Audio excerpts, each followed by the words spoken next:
Halo, kembali lagi bersama dengan saya Rizal Wijaya Putra di mata kuliah Pemasaran Jasa dan Retail.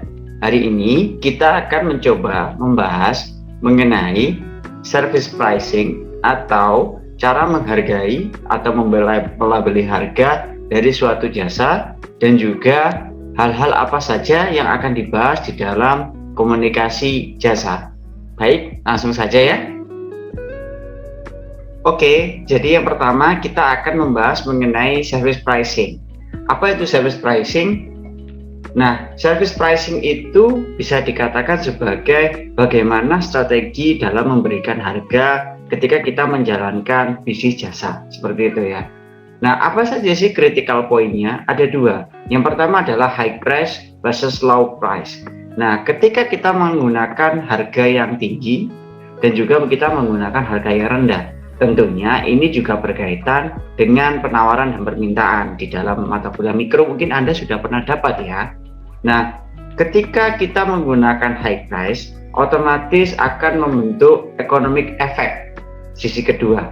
Nah, apa itu? Kalau kita memberikan high price atau harga yang tinggi terhadap suatu jasa kita, maka kita harus memikirkan economic effect apa yang akan diberikan kepada konsumen jasa tersebut. Artinya, apa benefit atau manfaat dari yang sudah diberikan, dari manfaat dari jasa yang akan kita berikan. Nah, kalau low price juga sama, kalau misalkan harganya rendah, apa yang akan bisa kita berikan terhadap benefit dari konsumen mengambil jasa kita, seperti itu ya, itu disebut dengan economic effect. Nah, selanjutnya kita juga harus memikirkan sebenarnya konsep dari pricing itu apa. Nah, apa sih price itu? Price itu adalah mungkin lebih mudah dijelaskannya ya. Lovelock mengatakan bahwa price merupakan pengorbanan yang rela dikeluarkan atau diberikan oleh konsumen terhadap suatu barang, terhadap suatu produk, entah itu barang ataupun jasa. Mengenai hal tersebut, maka mereka menginginkan benefit untuk bisa dipergunakan, gitu ya. Nah, karena kita ini fokusnya terhadap terhadap jasa, ya, kita fokus terhadap jasa, maka otomatis kita akan membahas bagaimana jasa ini bisa diberikan dalam bentuk harga yang sesuai, gitu ya. Nah, yang kedua ada yang namanya price utility. Nah, ketika kita melakukan strategi harga, maka di situ ada yang disebut dengan form, bentuknya seperti apa, ya kan? Ada diskon, ada potongan harga sekian persen, atau mungkin ada beli berapa gratis berapa, dan seterusnya. Nah, ada juga sesuai dengan place-nya. Jadi ketika Anda membeli suatu produk jasa di tempat-tempat tertentu atau di gerai-gerai tertentu, maka akan mendapatkan diskon atau mendapatkan potongan harga tertentu. Time itu periode. Misalkan kayak Shopee gitu ya, Shopee atau Lazada ya, 10-10 gitu ya, atau mungkin di 12-12.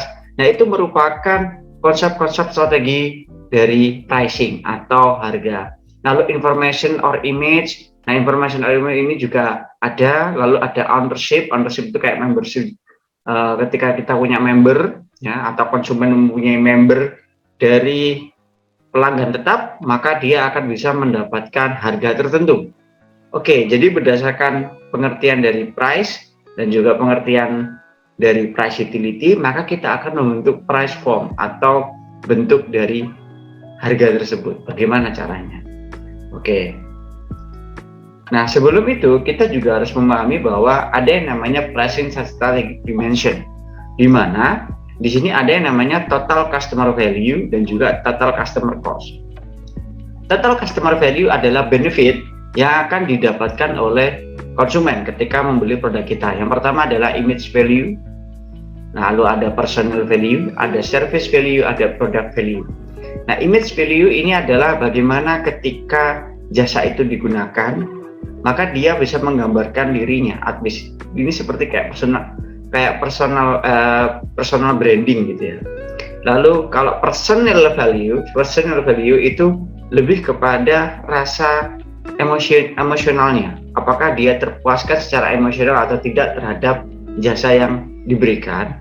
Lalu yang ketiga adalah service value, yaitu jasanya itu secara kualitas apakah benar-benar bisa memiliki nilai yang baik atau tidak. Lalu product value, ya, product value ini adalah berbagai jenis produk yang akan diberikan, entah itu secara barang minor atau barang mayor ataupun jasa minor atau jasa mayor. Nah, ini memiliki nilai dan juga kualitas masing-masing. Nah, ketika semua hal ini digabungkan akan memunculkan total customer value. Seperti itu ya. Nah, total customer value inilah yang akan membuat konsumen memberikan keputusan untuk membeli atau tidak, gitu ya. Membeli produk jasa atau tidak, gitu ya. Nah, tetapi sebelum dia membeli, dia juga harus memikirkan yang namanya total customer cost. Apa saja bagian-bagian dari customer cost? Yaitu monetary cost. Biaya secara keuangan, itu bagaimana? Biaya secara waktu, biaya secara energi, dan biaya secara fisik. Itu seperti apa? Nah, ini yang harus dipikirkan oleh seorang pemasar, promosi mengenai suatu produk jasa, gitu ya. Nah, dia akan menentukan total customer cost ini, atau biaya-biaya yang dianggap ada di dalam diri konsumen. Nah, total customer value dan total customer cost ini akan bergabung dan difikirkan oleh konsumen sebelum akhirnya dia akan mendeliver value tersebut, ya kan? Mendeliver value tersebut untuk memutuskan membeli atau tidak dari jasa yang sudah ditawarkan, seperti itu ya. Nah, sedangkan di sisi sebelah kanan ada gambar namanya price flexibility. Jadi strategi harga itu sangat fleksibel, bisa kita otak-atik atau kita gonta-ganti sesuai dengan apa? Sesuai dengan karakteristik dari customer atau konsumen, karakteristik dari legal atau ethics, ya, aturan yang berlaku, lalu cost, biaya yang kita keluarkan, lalu yang terakhir adalah kompetisi dari kita dan juga pesaing kita. Kita harus melakukan perbandingan antara diri kita dengan pesaing, apakah sudah sama atau masih ada perbedaan jauh yang mungkin akan membuat perusahaan kita jauh tertinggal. Nah, ini harus kita lakukan evaluasi dan rebranding kembali, kayak gitu ya. Nah, selanjutnya ada yang namanya dengan beberapa tipikal harga. Nah, beberapa dari sini mungkin Anda sudah pernah mengetahui atau menemuinya di pasar yang ada di Indonesia, gitu ya. Tapi saya tidak akan membahasnya secara rinci, saya hanya akan menjelaskannya masing-masing satu persatu dan memberikan contoh beberapa saja. Yang pertama ada cost plus, yaitu biaya keuntungan yang diinginkan, yaitu kalau cost plus itu ada biaya ditambah keuntungan yang diinginkan oleh produsen, lalu ada rate of return berdasarkan, nah ini harganya berdasarkan pencapaian dari return on investment dan return on asset. Lalu ada competitive parity. Nah, ini caranya adalah strategi harganya mengikuti pemimpin pasar, siapa pemimpin pasarnya diikuti. Lalu ada loss leading, harga awal sangat rendah, jadi dia pakai strategi yang murah gitu ya, harganya dibuat murah supaya mendapatkan attention dari publik. Lalu ada value base, harga sesuai dengan positioning jasa, jadi seberapa besar kualitas jasa yang kita berikan itu disesuaikan dengan harganya. Lalu ada relationship, yaitu harga berdasarkan hubungan dengan konsumen. Jadi kalau misalkan konsumen ini mau menjadi membership, maka dia akan mendapatkan diskon tertentu, misalkan seperti itu. Lalu ada yang namanya fleksibel, yaitu harga berbeda pada musim berbeda atau waktu tertentu. Ini contohnya gampang sekali ya. Kayak misalkan di Matahari itu pasti akan diskon gede-gedean ketika di libur anak sekolah gitu ya, libur anak sekolah seperti di Idul Fitri dan juga Tahun Baru. Terus ada juga diskon potongan harga, ini Anda sudah paham lah ini. Lalu ada diversionary, lalu ada garansi, yakni harga tinggi tapi ada garansinya, itu kalau garansi. Terus habis itu high price terkait reputasi merek, jadi kayak harganya memang dibuat mahal karena memang mau menggambarkan bahwa ini adalah produk yang mewah gitu ya, kayak misalkan Supreme, LV, nah itu produk-produk yang memang mewah gitu ya. Terus habis itu ada peak load, harga mahal pada waktu yang ramai, jadi kalau misalkan di waktu-waktu tertentu harganya menjadi mahal ketika dia banyak diminati konsumen. Nah, ada juga offset, ya ini menyembunyikan harga akhir yang harus dibayar.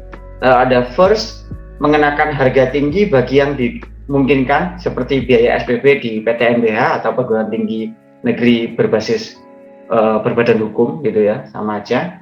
Terus habis itu ada yang namanya second, pembedaan harga pada kuantitas tertentu, misalkan pajak progresif, kendaraan atau satuan KWH listrik tagihannya berbeda. Lalu ada third, yaitu jasa sama pasar berbeda, layanan beda, tujuan sama, seperti third degree price discrimination. Jadi jasanya sama, pasarnya berbeda, layanannya beda, tujuannya sama. Contohnya kayak kelas-kelas dalam penerbangan, kereta api, ya itu contohnya di situ. Lalu ada two part, ada biaya abonemen, ada biaya pemakaian, ada juga yang terakhir adalah bundling. Nah, kalau bundling ini pembeliannya secara paketan. Jadi ada beberapa produk yang produk jasa yang menjadi satu. Misalkan kayak misalkan salon gitu ya, ada jasa dari potong rambutnya, krimbatnya, keramasnya, itu bisa menjadi produk bundling ketika kita menjadikannya menjadi satu paket gitu ya. Nah, ini adalah bagian-bagian dari pricing yang ada di jasa. Selanjutnya, kita akan membahas mengenai service marketing communication. Jadi, ketika kita menjalankan suatu jasa, pasti ada yang namanya komunikasi di sana. Ingat ya, komunikasi itu merupakan interaksi dari dua individu untuk membahas suatu informasi, gitu ya. Di situ tuh ada komunikan, ada komunikator. Komunikator adalah orang yang mengajak bicara, komunikator adalah orang yang menerima informasi tersebut. Seperti itu ya. Lalu di situ kita paham bahwa ada yang namanya target audience.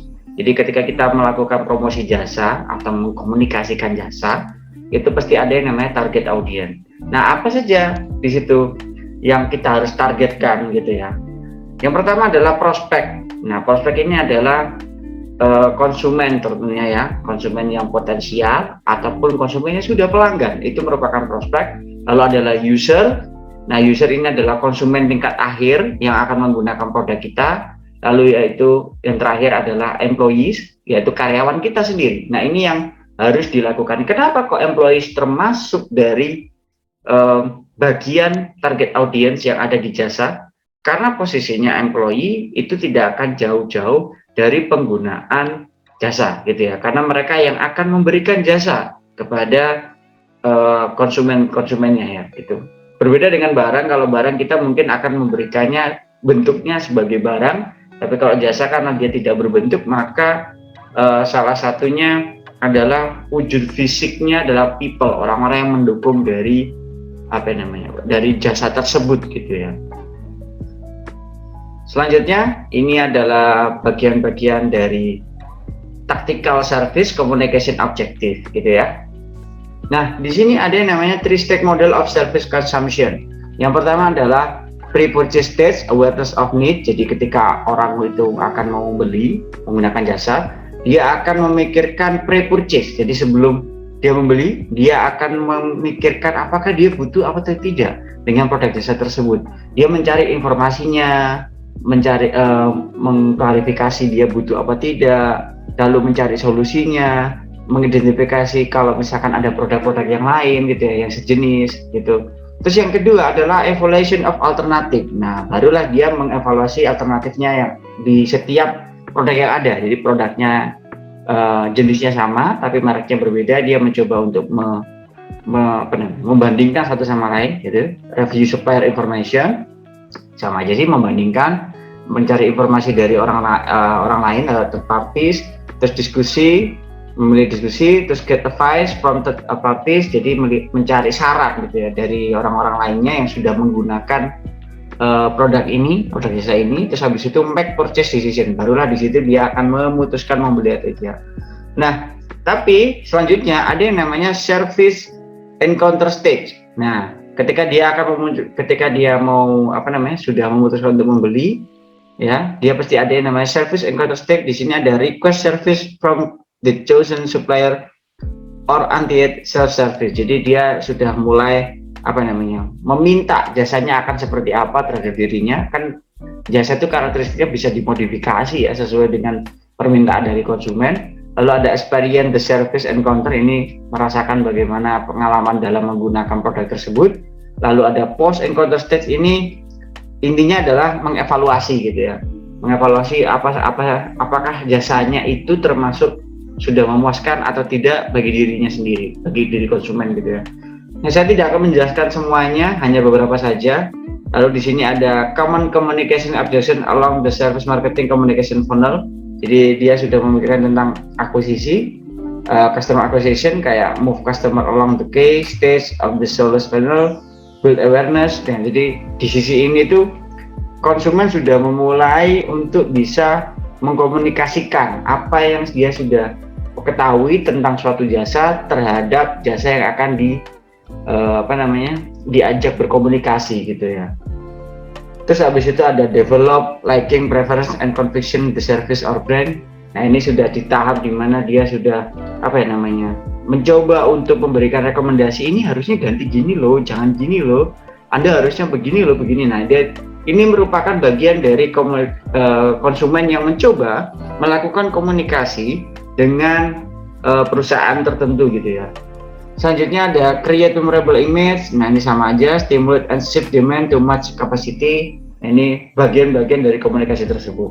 Lalu ada service encounter management, ada familiarize customer with service processes. Nah, ini sudah dari sisi karyawannya, karyawan itu seharusnya sudah paham bagaimana permintaan dari konsumennya. Misalkan kayak barber kan mereka pasti akan sering ketemu dengan konsumen A, B, C, D, E yang tertentu ya, yang sering datang. Mereka harus hafal dengan bagaimana tipe gaya rambutnya, karakteristik orangnya, suka bercerita atau tidak, bagaimana mungkin cerita kehidupannya. Kan orang di barber kan sering ngajak ngobrol gitu ya. Nah, seperti itu contohnya. Lalu yang terakhir adalah customer engagement. Nah, disinilah engagementnya bisa terbentuk gitu ya, yaitu manage customer satisfaction, manage service quality, build loyalty, terus habis itu membentuk BOM juga, encourage referral, dan build a brand community. Nah, ini brand community itu juga susah. Kayak misalkan kayak Honda, kalau teman saya itu ya Honda Mega Pro Motor Club, ya HMPC lah ini istilahnya, HMPC. Nah, itu merupakan bagian dari brand community. Jadi komunitas konsumen yang dibentuk oleh mereka sendiri karena mereka menyukai suatu produk. Nah, itu kalau di produk barang ya. Ada juga teman saya yang bismania. Dia suka sekali menggunakan transportasi bis tertentu. Makanya dia mengatakan sebagai bismania. Nah, itu merupakan bentuk dari brand community seperti itu. Nah, dari semua hal yang sudah saya jelaskan ini, sebenarnya ada key consumer behavior concept and theories. Jadi ada beberapa key concept atau konsep kuncinya dan juga teorinya. Yang pertama adalah need arousal, terus ada evoke set, ada consideration set. Nah, ini ada beberapa hal yang dipikirkan oleh konsumen, kayak dia butuh nggak sih produk ini, terus habis itu mempertimbangkan kembali dan seterusnya. Nah, ini bagian dari key concept gitu ya. Ada teorinya, Anda silakan menggunakan ini kalau nanti Anda mau menggunakan skripsi tentang jasa. Ya, keputusan pembelian juga sama. Di sini otomatis ada yang namanya pre-purchase stage, ada teorinya juga. Lalu ada multi attribute choice model, ada search experience and credit attribute, ada perceived risk, ada resiko persepsi, ada formation of expectation, ada purchase decision. Nah, ini sudah sering dibahas. Anak-anak marketing biasanya purchase decision itu paling sering digunakan gitu ya. Lalu ada service encounter state, ada moment of truth. Nah, ini moment of truth ini kita memberikan jasa setulus mungkin dan sejujur mungkin. Kalau kita nggak punya jasa tersebut, nggak usah membual, nggak usah memberikan kebohongan-kebohongan untuk meningkatkan kepuasan konsumen, tidak perlu. Kita kasihkan aja apa yang ada kita punya gitu. Itu moment of truth.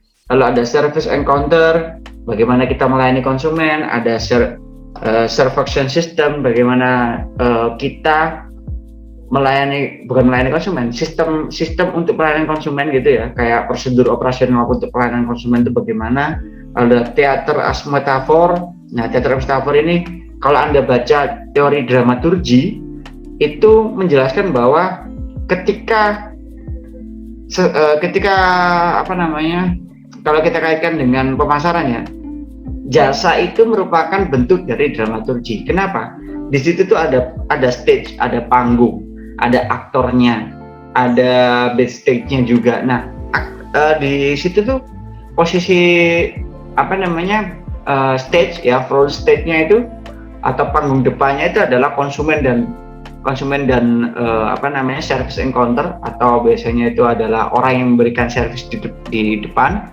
Lalu ada backstage, itu adalah para manajer atau mungkin beberapa orang yang membantu secara operasional di belakang gitu ya, tanpa terlihat oleh konsumen. Nah, itu bagian dari, jadi ketika kita melihat teater gitu ya, sebaik mungkin aktor itu harus memainkan perannya dengan baik supaya memuaskan konsumen gitu ya. Nah, apa konsumennya? Ya penonton gitu. Selain itu, jadi sebaik mungkin kita itu sebagai seorang pemasar atau pelayan pelayan jasa gitu ya, kita harus memberikan kita memberikan suatu theatrical drama yang baik gitu ya. Theatrical drama itu maksudnya gini, kita harus memberikan kalimat yang sopan, santun, terus informatif, membantu buat konsumen dan seterusnya, seperti itu. Kita harus senyum, sapa, salam dan seterusnya. Itu bagian-bagian dari teater as metaphor. Lalu ada role and script theories, ada juga percept control theory. Nah, ini ada teori peran gitu ya, teori peran. Ada juga kontrol persepsi teori gitu ya. Itu ada teori-teori yang cukup bisa Anda baca. Nanti lain hari mungkin saya bisa jelaskan. Lalu ada post encounter stage. Jadi ini setelah mereka membeli, apa saja kuncinya gitu ya. Confirmation, disconfirmation, expectation. Nah, mereka mencoba untuk membandingkan apa yang mereka sudah dapat dengan ekspektasi mereka sebelum membeli. Nah, terus habis itu ada keputusannya dissatisfaction, satisfaction, and delight. Mereka suka nggak, puas atau tidak puas dengan apa yang sudah kita kasih gitu ya. Terus ada service quality. Nah, ini mereka mengukur jasanya itu berkualitas atau tidak. Ada warm and referral. Terus habis itu ada online review, repurchase, memutuskan membeli kembali, dan customer loyalty. Nah, ini bagian-bagian dari tactical service ya, atau taktik memberikan komunikasi jasa gitu ya. Sangat banyak yang bisa dibahas. Sebenarnya saya tidak akan membahas terlalu banyak karena nanti waktunya juga akan menjadi panjang di video ini. Oke, saya skip aja ya. Nah, di sini ada yang namanya service marketing communication mix. Ada beberapa hal yang harus kita pahami sebagai pemasar. Yang pertama, kita harus paham bahwa ada 6 dimensi utama, yaitu ada personal communication, ada advertising, ada sales promotion, ada publicity and public relation, ada instructional material, dan ada corporate design. Nah, personal communication kita bisa membentuknya berdasarkan selling atau dari sisi penjualan gitu ya. Lalu customer service, terus habis itu ada training, yaitu pelatihan. Telemarketing, ini telemarketing itu sekarang kayak masih ada tapi jarang ya, nggak semua. Telemarketing ini adalah menawarkan produk via telepon, ya, via telepon, terus habis itu mencari dealnya gitu. Terus habis itu yang terakhir adalah word of mouth. Nah, word of mouth ini adalah membentuk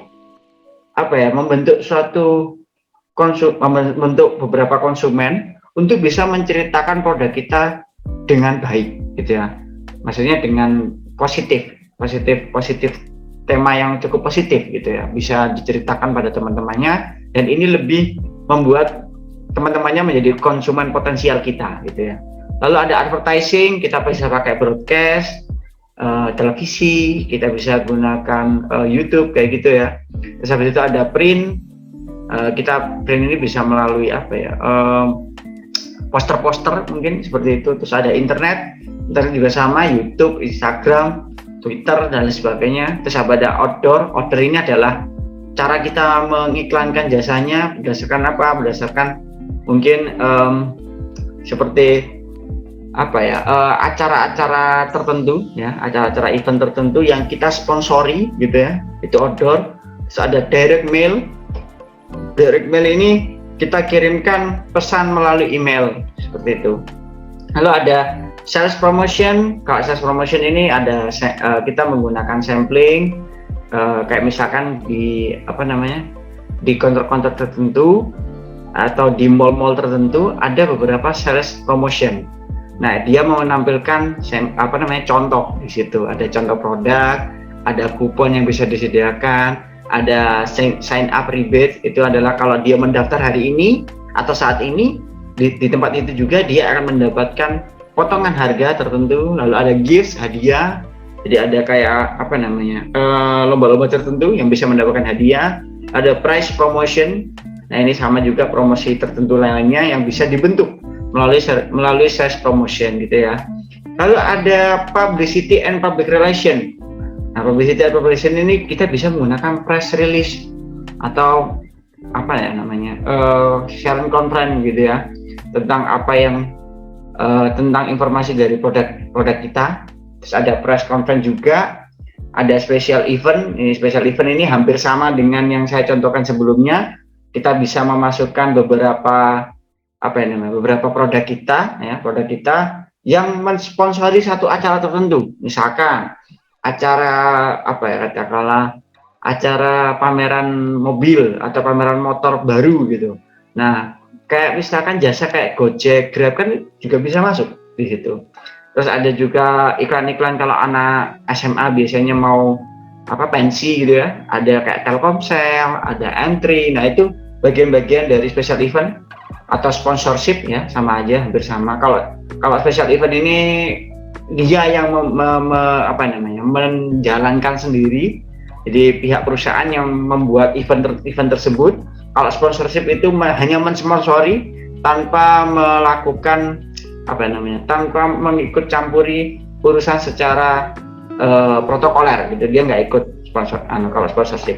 Lalu ada trade shows, terus ada exhibition, ini kayak pameran gitu ya, terus ada media initiated coverage, ada media tertentu yang bisa kita lakukan publicity.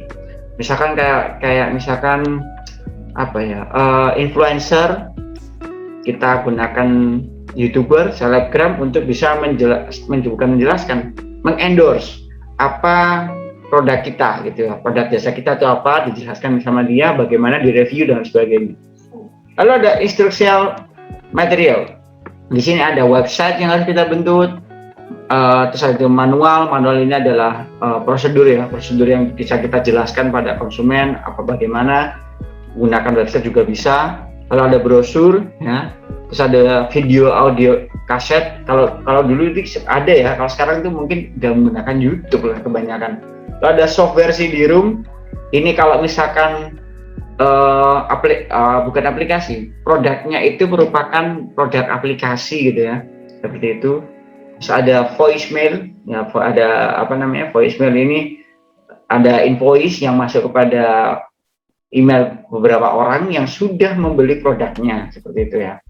Lalu ada corporate design, ada sign egg, terus ada interior decoration. Ini sign egg sama interior decoration ini sama seperti kayak tema gitu ya. Tema dari produk jasanya apa kira-kira.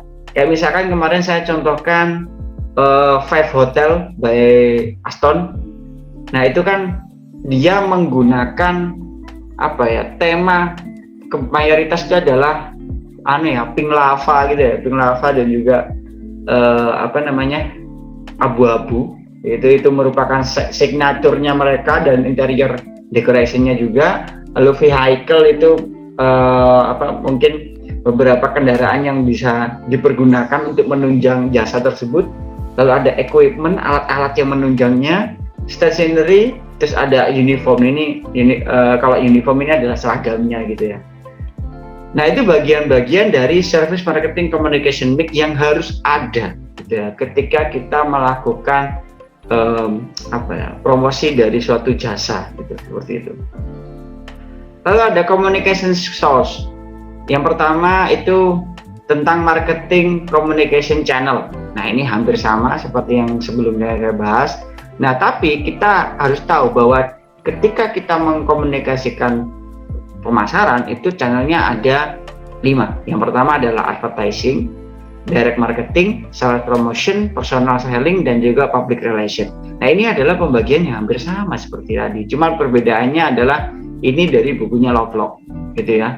Terus habis itu ada service delivery channel, di situ ada service outlet, ada frontline employees, ada self service delivery point, dan juga ada website and application dan corporate design. Nah, ini saya tidak akan jelaskan satu-satu karena tadi sebelumnya saya juga sudah jelaskan. Lalu ada message originating from outside the organization, ada word of mouth, online social network, ini hampir sama kayak netizen yang menyukai tentang jasa kita atau mengkomentari jasa kita gitu ya. Lalu ada media edited coverage in online media, misalkan kayak blog, Twitter, YouTube, boleh kan sekarang. Terus ada media edited coverage in traditional media. Nah, traditional media itu apa saja? Misalkan ada di beberapa acara tertentu yang memberikan memberikan komentar tentang jasa kita. Nah, dari semua hal ini akan memunculkan message, gitu kan? Message atau pesan yang akan disampaikan pada target audience. Siapa target audience? Ya, konsumen potensial dan konsumen pelanggan, seperti itu ya. Nah, ini penjelasannya yang bersama. Kalau traditional marketing channel itu ada personal selling, advertising, sales promotion, publication, sama public relation. Ini sudah dibahas sepertinya di pengantar pemasaran sebenarnya. Saya skip aja ya. Nah, ketika kita menggunakan online marketing channel atau new modern marketing channel gitu ya, kalau tadi tradisional. Nah, kalau kita menggunakan online marketing channel, kita harus lihat dari tengah. Sebenarnya ini gambarnya besar, tapi saya pecah jadi dua biar mudah dibaca gitu ya. Budget airline website where customer buy ticket. Nah, ini contohnya adalah ketika suatu perusahaan airline atau penerbangan atau pesawat penerbangan membuka atau membuat website pembelian tiket gitu ya. Apa saja yang harus dipikirkan dan kira-kira apa saja keputusan yang harus dipertimbangkan oleh produsen gitu. Yang pertama adalah kalau kita menggunakan mobile apps, jadi aplikasi handphone gitu ya, smartphone, mobile apps, kita gunakan online mobile app that include messaging and other function including loyalty program and mobile boarding passes. Jadi kayak misalkan AirAsia itu kan sekarang sudah ada juga, Garuda juga udah ada. Jadi kalau kita membeli produk secara mobile apps, kita nggak perlu print tiket pesawat yang kita beli gitu ya. Kita tinggal scan barcode aja menggunakan mobile apps tadi. KAI juga ada sebenarnya ya. Terus habis itu ada search engine automation. Ini adalah potential customer search keyword such as budget airline using search engine. Nah, ini juga dilakukan oleh beberapa airline atau pesawat penerbangan dengan Google, karena Google adalah search engine yang cukup besar di seluruh dunia. Di situ kalau kita mencari di Google, otomatis banyak sekali informasi tentang budget airline atau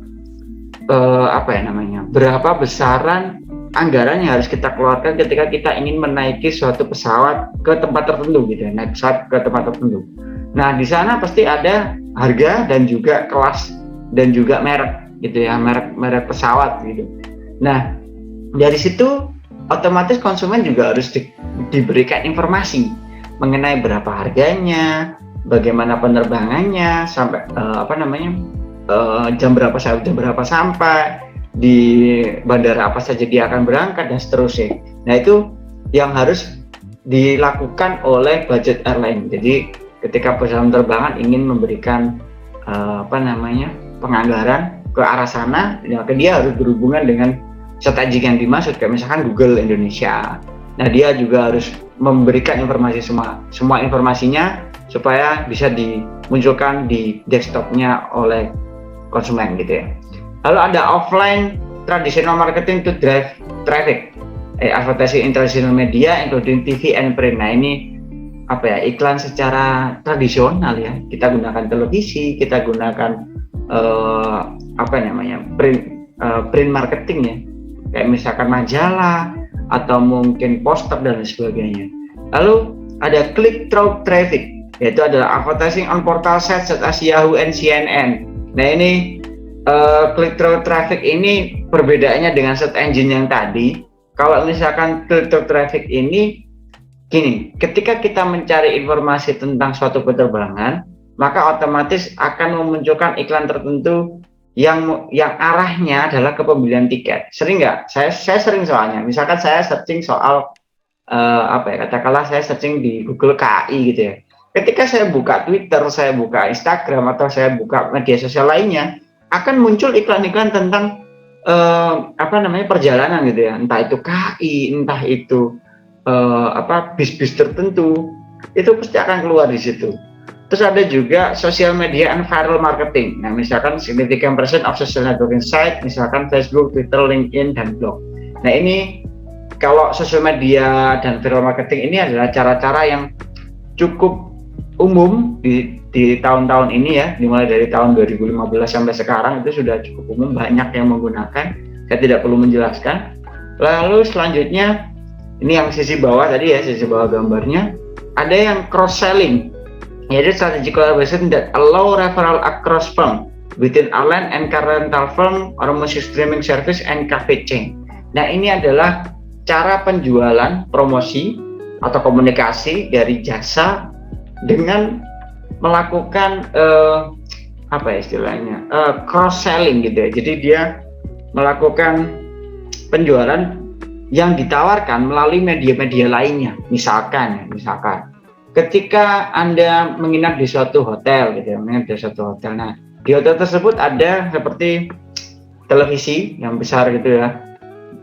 Yang di play di situ, di televisi tersebut adalah video iklan dari Garuda Indonesia, dari AirAsia dan lain sebagainya. Nah, itu merupakan cross selling yang mana hotel tersebut ya, jasa hotel tersebut itu mendukung adanya jasa atau cross selling dari jasa penerbangan, seperti itu contohnya ya.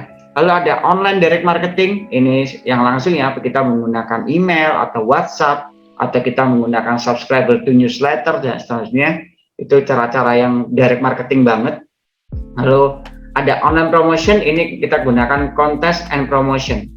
Nah, ini macam-macam sebenarnya, tapi contest and promotion itu biasanya jatuhnya adalah kita gunakan social networking sama.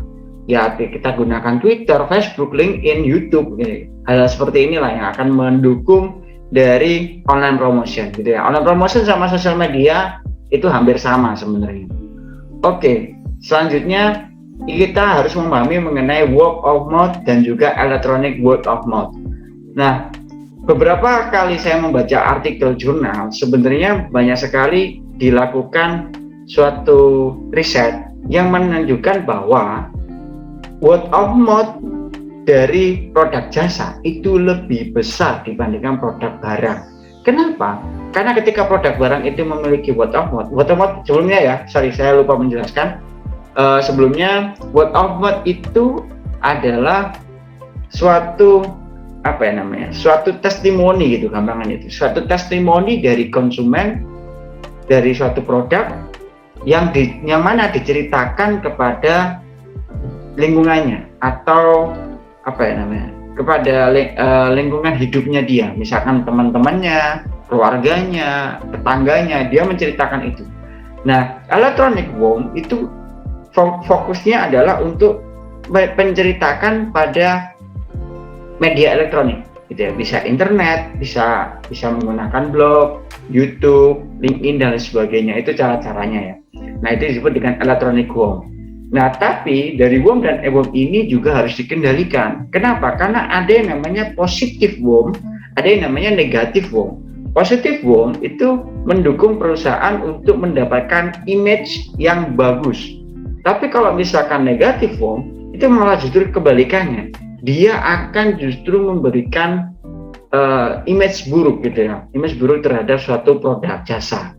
Nah, kita sebagai pemasar harus mengendalikan hal tersebut dan juga mengetahuinya gitu ya. Bagaimana cara pengendaliannya? Kalau ada konsumen yang melakukan negative worm atau negative earworm, maka kita harus melakukan pencegahan. Gimana?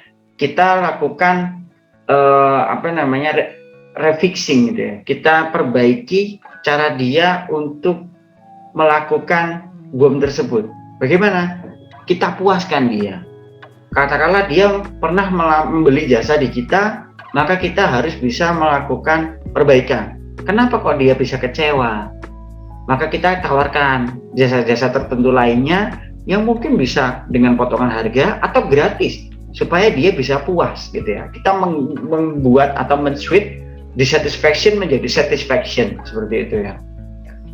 Lalu ada timing and budget service marketing communication. Nah, ini ada hampir sama dengan yang sudah saya bahas sebelumnya. Jadi ketika kita melakukan service marketing communication itu ada timing yang harus kita pikirkan, harus tepat waktu, dan budgetnya juga harus sesuai.